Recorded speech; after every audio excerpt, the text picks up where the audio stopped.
রানা ভাই, এই যে এদিক থেকে গেলে এক্সামিনার বলে রাউন্ড অ্যাবাউট ইউটার্ন। এখানে অনেকেই মিস্টেকটা করে। হ্যাঁ, এখানে সর্বপ্রথম রাইট ইন্ডিকেটর দেন,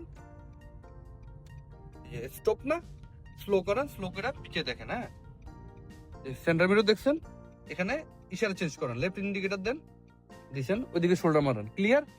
ডাইরেক্ট লাইনে ঢুকেন টান দিয়া, দেখেন সামনে কি সলিড লাইন। ডাইরেক্ট না ঢুকলে আপনি ইমিডিয়েট ফেল দিব।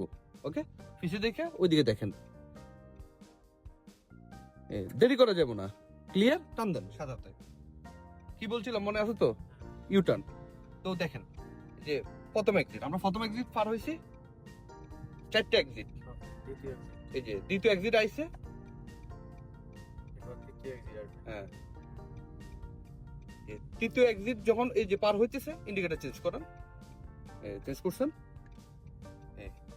হালকা ডাইনে দেখেন, লাইন টাচ করা যাবে না, এদিকে সোজা হোক, সোজা হলে সেন্টার মিরর দেখেন, দেখে ইশারা দেন তাড়াতাড়ি, শোল্ডার চেক দিয়ে আরামসে লাইন চেঞ্জ করবেন। জায়গাটা ক্রিটিক্যাল এখানে।